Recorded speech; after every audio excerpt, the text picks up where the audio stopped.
Ready to Love Fort Worth Episode 3 review. This is yet another interesting episode, but for this review, I'll be changing things up a bit, and I'll give my thoughts on the overall episode, followed by which connections I like the most, which singles I feel are not ready to love, and I'll also talk about the elimination for the episode.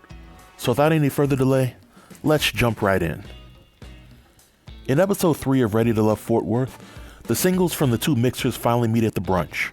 And when the meeting finally occurred, my only complaint was that singles like Dominique, Mika, Will, and Rashina got extremely limited screen time. So much so that I almost forgot that they were even in the episode. But the singles got to meet, mingle, and argue, while the drama was a little too rich for my liking. I like that several of the singles were exposed and shown why they have no business being on a dating show like this. And with the men having the power to eliminate, I wasn't shocked by tonight's elimination. In my very first video for the season of the show, I had my predictions for which women would be locks for elimination, and so far, 2 of the 4 women on my list have been eliminated. But if I had to rate this episode on a scale of 1 to 10, I would give it a solid 6.5. Even with the drama, there were some surprising connections that I saw form during this episode. And in my opinion, the 2 singles that made the biggest improvement since their introductory episode were Patrice and William. In last week's episode, I felt that Patrice may have been given a bad edit because her seams made her seem like substance to her. But this episode showed that Patrice was a hot commodity with the men. She was not only physically attractive, but her feminine energy had a way of seducing men without much effort needed. Now, I initially had Patrice as a potential lock for elimination, but as of this episode, I'm ready to replace Patrice with Koshia when it comes to locks for elimination, because there's no freaking way that Koshia makes it to the end of the season, and I'll explain why in a little bit.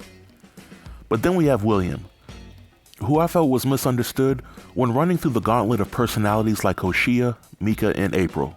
But in this episode, I was glad to see that William found women like Maya and Vanessa who understood his personality and were at least open to the idea of giving him a chance.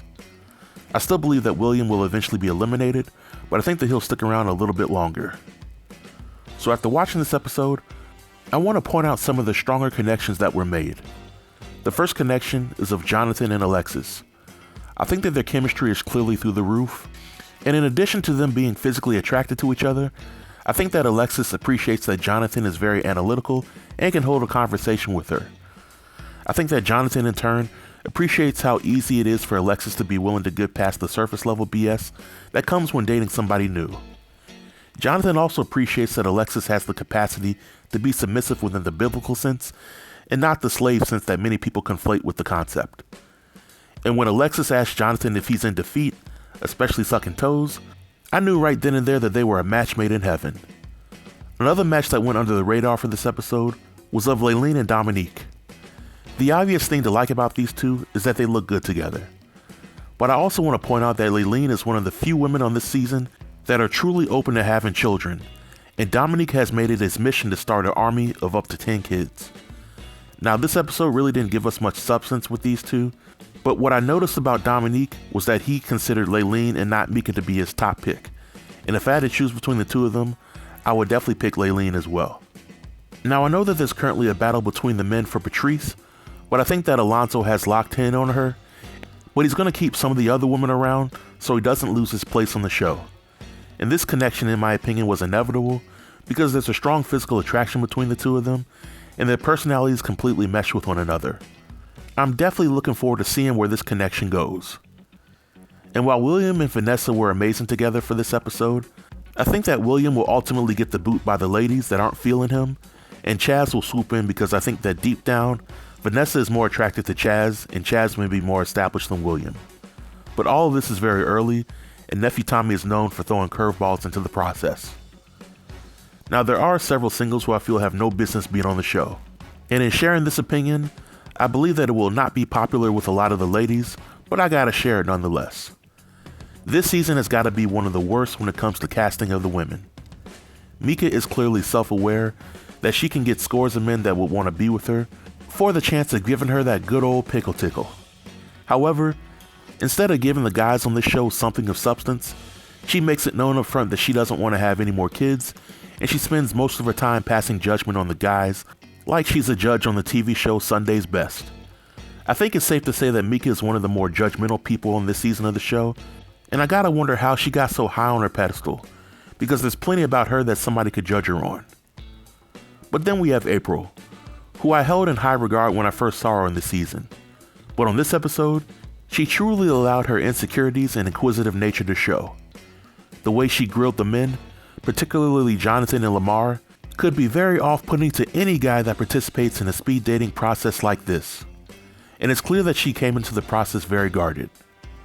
And I gotta talk about Koshia, because this woman is a piece of work. Now don't get me wrong, Koshia is very attractive, and she's definitely thicker than week-old oatmeal. But when it comes to actual conversation about things of substance, she becomes catatonic. And the only time she really comes back to life is when she's talking about things that offend her. In my opinion, Koshia is extremely defensive, and she is somebody who believes in fight or flight. When she's not fighting or running away from a situation, then she's displaying a ton of masculine energy, which I believe will be off-putting to most men out there. And I also believe that she came into the process without fully healing from her last relationship. And it seems like the men in this process are having to pay for the BS that her ex put her through. Now I gotta bring up some of the guys as well. And it's pretty clear that Lamar has no business being on the show. The man has no filter, he's quick to dismiss some of the women on the show, and he's quick to say something sexual or off-putting, all while failing to read the room. I'm all but certain that Lamar will be the next guy to get eliminated, which I think will be justified. But I also think that LaRon is on the wrong show. His date with Patrice was very awkward, and I felt embarrassed for him. Patrice was one of the better women on this show, and this fool spent most of his scene stuffing his face with catfish. It's clear that he really wasn't into her during the scene. But be a man about it, and tell her up front, instead of eating food to avoid talking to her with hopes that she'll get the hint. I had LaRon as a lock for elimination, and I believe that he'll still get eliminated, especially if Koshia ever leaves the show. And lastly, I want to briefly comment on the elimination for the episode. The men chose April and Koshia for elimination, and I wasn't surprised by either of these picks. In my opinion, April played offense by grilling the men with questions that would help her judge them even more, while Koshia played defense by not allowing any of the guys to get anywhere near her heart, let alone get to know parts of her personality.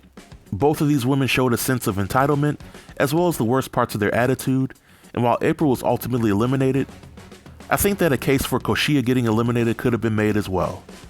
I think that going forward for the women, Koshia and Mika will be the next eliminated in the near future. But those are my thoughts on this episode, and this marks the end of the review. Please feel free to leave all comments below in the comment section, and I'll be sure to reply to everybody. Until next time, stay tuned and stay safe. Peace.